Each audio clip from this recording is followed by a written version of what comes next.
Namaste viewers, welcome again to DM Astrology.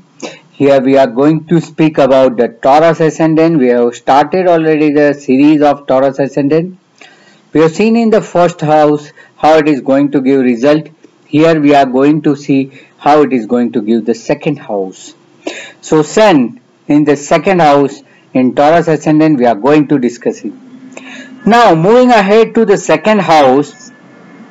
Here the second house lord is a Mercury, being a Gemini sign.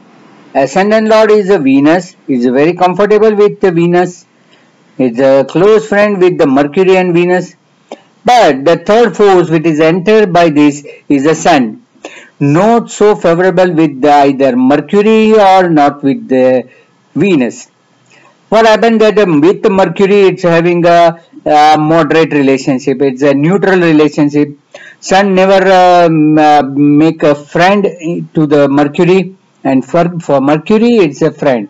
So it's reversely we can see that for Mercury it's not so favorable for this Venus Sun, but Sun always having a distance relationship or neutral relationship, not so close, not so far. So here there is a conflict between three planets each other. All three planets, if you consider all three planets having a different element. Sun being a fire element, Mercury being a stable means a earth element, and Venus being a air element. Right? Agni Tattva, Prithvi Tattva and Vayu Tattva. Three elements are joining here. Sometimes there is three fire, three water, but here it has happened that all three elements are present here. So in Gemini sign, Sun plays in the second house. What happens? Their speaking, their speech is very soft. They are very soft speaking people, very good in the communication, being a second lord, being a Mercury, and being very much inclined with the Venus. Venus being a ascendant lord, it's very much close with the Venus and Mercury. So what happened? They are very close to each other. So they are going to give very good speech. Their families are also very good. Their family is also very good. Their wealth position is also moderate. They are with the thoughts. See, you have to see the second law. How your second law is there. That will bring the wealth in your life. Suppose second lord is the Sun, then you will be getting your wealth from your father. From moon, if it is moon, so getting from the feelings of from the mother. From Mars, so either from brother, sister, or with your own daring and courage. Likewise, here the second lord is a Mercury. Mercury is nothing but the application of mind. So they are the people, they are working very smartly. Taurus Ascendant, you will see that they are working very smartly. If you compare with the Lord Krishna during his entire life, see, entire life he has never fought for any war, but he has always won the war. Right? So that's in Mahabharata also. He has not fought any, he has not taken any weapon in his hand, but still he has won the total on the Pandav side. So that's a smartness. Today's world we can say them as a good communicator, good marketing people, and good presentation is there. They always try to convince the people very easily. So being a Venus ascendant, softness is there. Being a Mercury, a lot of this house is also very soft spoken, very less spoken, and also very intellectual level they are speaking. But what happens? The Sun is causing some problem. Even though they are soft spoken, even though they are very polite and everything, sometimes being Sun sitting in this house, you will find the ego in their things, overconfidence or ego in that speaking. So while they speak, you will come to know that might be half thing it will be right, but half thing is only a show up. They are not so capable but showing something. So it may happen that you will be facing that they are not so intelligent but showing or pretending themselves to be very smart. Being Sun seated here. Being Sun seated in the second house, for any ascendant sun seated in the second house, what happens? The family's values are very more powerful. They are very much name and fame oriented, and they are very much famous already.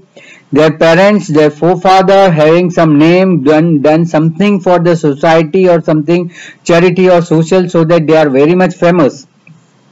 But it may sometimes show some egoistic. See, Venus being an ascendant, it is always a showpiece more than the actual things. It may happen, but here what happened, that they are more into the speaking, and that also which is not relevant. Sometimes you will feel that it's not happened, it's not possible how this person is speaking, but you can't ignore this. So these are the problems you might be facing if the sun is in the second house. See, sun being in the second house is a lot of fourth house seated 11 to his own house. Is 11 to his own house, and from first house is a Karaka seated in the second. So from both the house it's Upachaya. So that is why what happened, that he has to create himself. He has to make his vitality and immunity, as we have discussed in the first house sun. The vitality and immunity he has to always top up, and simultaneously he has to always see to it that he must keep his pleasure on his level. So what happened, he has always a conflict between his family and his own pleasure. Whether to go for his own pleasure or whether to support the family, that will be always a clash between him. So that's a double mind, as we always know that Gemini people are always a dual mind. Here that duality is because of the sun being Lord of fourth house. They are always inclining and facing and focusing on the side of their own pleasure, but simultaneously they also are holding some responsibility in the family, so they cannot escape the responsibility of family, as well as they cannot leave their inclination towards the pleasure. So that is a fight between me and myself. They are fighting that whether to, but some or the other way they find out a way out. They might, they are very smart. We already know that they are very smart. So they balance both the things. They balance both the things, and they like to enjoy their pleasure as well as they don't leave a responsibility of family. So that happens in the Taurus ascendant and the second house sun. It's creating ego. People might be seeing him that he is having some ego. He's speaking something more than what he actually possesses. So that kind of mental imagination people create about this person. See, sun whenever seated, the people always focus on that side.